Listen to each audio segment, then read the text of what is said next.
Hello, I'm Susan Elliott, the News and Special Reports Editor for Musical America. Today, we're going to be speaking with Simon Woods. Simon is the President and CEO of the League of American Orchestras, a job he's had for just a little over a year. He arrived in September of 2020, right smack in the middle of the pandemic. He came to the job after many years in the field, including being a recordings producer for EMI in London. Simon is British, and working for the Philadelphia Orchestra as artistic administrator and operations VP. New Jersey Symphony for a year as CEO, Royal Scottish National Orchestra as CEO, the Los Angeles Philharmonic, and now the League.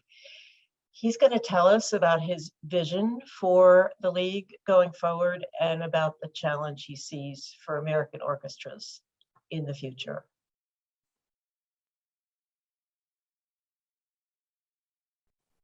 Hi, Simon. Hi, Susan. How big is your membership now at the League? How big is it now? It's an interesting question because it's actually more or less the same as it has been for a number of years. It's at around 700 orchestras. What did orchestras most need when you arrived?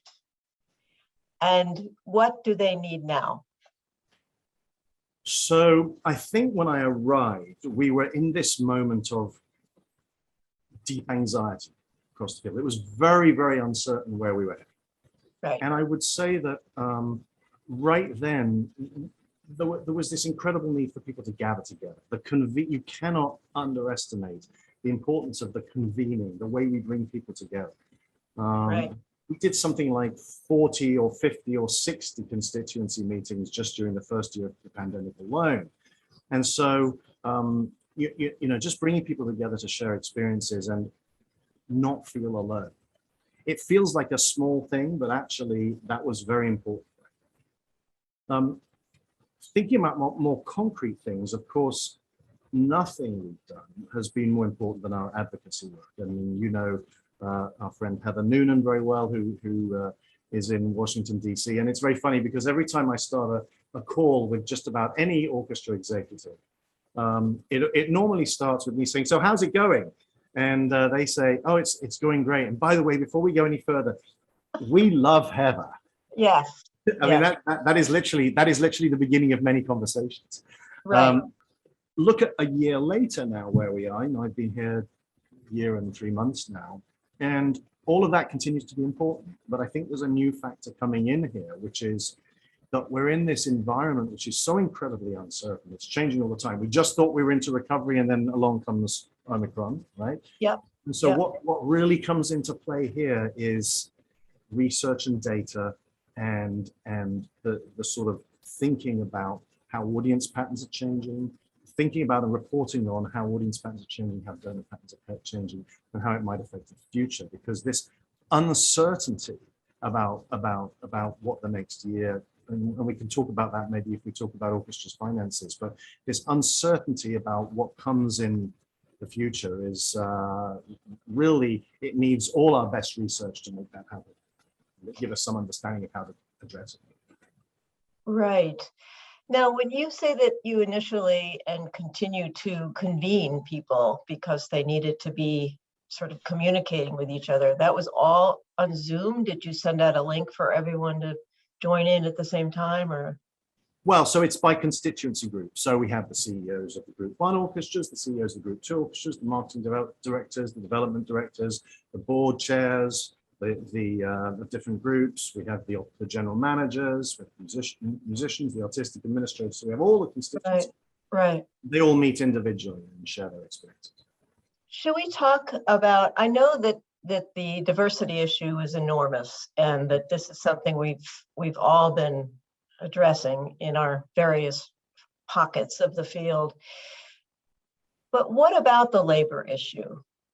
What about the union versus management mentality, which in some orchestras is much worse than it is in others? And how how has the League, or can the League, address that? Well, so first of all, I think it's worth saying that, yes, there have, of course, over the years, been some high-profile disputes and labor stoppages, Right. mostly in larger orchestras. Yep. But if you look at the total universe of orchestras, it's the 700-ish orchestras who are members of the League, actually, statistically, most orchestras work harmoniously and agree their contracts. So I think I'm always reluctant to overplay this notion of sort of that it is a field that is beset by union and labor issues, because I think it's in a relatively, it's high profile when it happens, but it's relatively not common. That said, I think it is incredibly important to say right here, I mean, to put to rest something that we hear so much, which is, well, perhaps not recently, and I hope not recently, but this idea that somehow, the League is for managers and the union is for musicians, because that couldn't be like further from how we think about ourselves. Year after year at conference, we always have musicians on the stage at conference.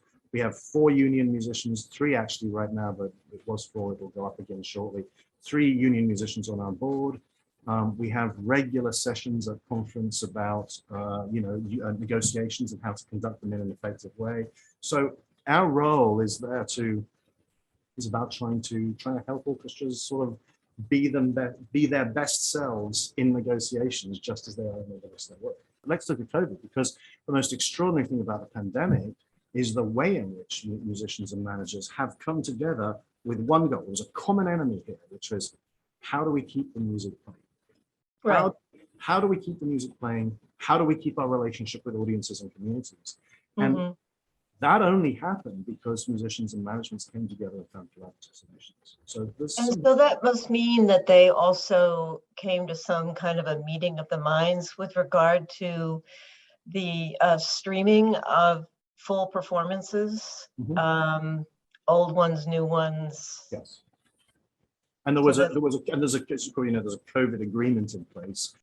When we look at the future, the biggest challenges for the orchestras, especially those in the lower rankings that aren't the majors, what are the biggest challenges for them going forward? Well, I think it's an interesting picture, which is actually quite different among different sized orchestras. So if you're talking about orchestras, the smaller budget orchestras, most of them are per service orchestras, which means they pay their musicians per concert, per rehearsal. And for many of them, therefore, during the pandemic, they were able simply to either eliminate their concerts or scale their operations so that they drastically reduced their expenses. Because the smaller orchestras are per service, they've mostly been able to scale their operations. And frankly, because of the federal aid, they are, I would say, mostly confident about coming back after the pandemic and starting up again in a fairly normal way, with question marks about audience behavior, of course. Maybe we can come back to that. Yes. But basically not. Then when you look at group 1, you've got orchestras with very big endowments. You've got orchestras with big budgets. They've had to often shed a lot of staff and make drastic cutbacks, but they have also received often fairly substantial allocations from the federal, from the special federal funds. So many of them are, I think, right now feeling okay. And their endowments, the ones with the endowment, because the market has gone insane. So their endowments are probably doing very well for them. Exactly. So they've got resources to fall back on. I think many of the middling orchestras who have contracts with their musicians who don't have big endowments have found this year, that we've found the last year and a half, quite difficult. Right. And of course, the common theme everybody has is audience behavior. What does that look like going forward? How did the pandemic impact the League and staff and so forth? The League, we have basically sustained our operation. We have not had to make big cuts. thanks to the federal support, thanks to the generosity of donors, and thanks to this very, very steadfast support of orchestras who've gone on paying dues because they believe in how we support them. Right. Due to those factors, we have not had to make major changes. But I do think, like, we share one thing in common with orchestras, which is, in this current financial year through the middle of 2022, of course, we have, we're beneficiaries of a lot of federal aid. As that federal aid tapers, and as we have to look carefully at, patterns of donations, and as the cost of business continues to go up, we definitely have a challenging period ahead. And I think that's what orchestras are experiencing too. I think, through FY22, it's perhaps a relatively stable situation, but I think FY23 is much more uncertain for people. Is there a specific vision that you offered? Of course, diversity would be part of it, I would think, but yeah, what else?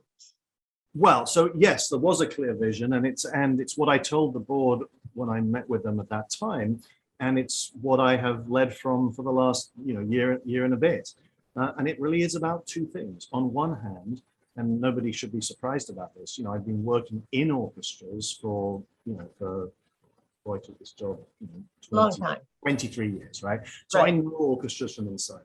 And so Right. nobody should be surprised to hear that one of the things that I said very strongly was we have to start from the notion of the membership proposition. Our work has to be focused on what the members need. And so really, really, really sharpening our responsiveness to the field. What do they actually need? Not what we think they need, what do they actually need? What content do they want from us? What research and data? How do we focus? How do we provide them with the tools to make the best decisions? How do we structure ourselves so that we can provide what they need? That is central. How are you achieving that goal of serving membership? So we're very used to doing surveys, and we do that on a regular basis. And in fact, we have in the past tended to be quite monolithic about our surveys, which is doing big surveys relatively infrequently. I'm trying to institute more of a kind of a regular cadence of smaller surveys so that we can actually understand on a much more kind of short-term basis what's really going on, so we can respond to it. So we've been doing that. The other thing is we've also, from the surveys point of view, we have also needed to get into a cycle of measuring things on a much more regular basis. So one of the most important things we've got coming up is starting to measure diversity in orchestras, in every aspect of orchestras, in how orchestras are programming, how they're using their expenses, and measuring that every year, so that we're going to be tracking change in orchestras in their diversity, and we'll be able to track change and also be responsive to that. Here's a statistic, Susan, which is worth bearing in mind through the pandemic. We don't know of any orchestra that has gone out of business during this period. Wow. I mean, there might be one that we don't know about, but we don't know of one. And so orchestras are continuing to reinvent themselves. And I think one of the most fascinating things about this is that we haven't really talked about here is, after the pandemic, how do orchestras come back different? And I think this is where, as a thought leader, I have put myself out, in a number of keynotes quite strongly, saying we must not waste this opportunity. We have to come back thinking differently about racial equity, thinking differently about how we program, thinking differently about how we respond to the changing demographics of our society. And as we said earlier, it's not only a moral question, it's a survivability question. And I really believe that the orchestras who think, phew, the pandemic is over, let's now get back to normality, are the ones who are least likely to thrive in the future. The ones who are willing to use this opportunity to think about how we can be richer, how we can be better, how we can embrace more people in what we do in a meaningful way. Those are the organizations that are going to lead the way. We do have an incredible opportunity there.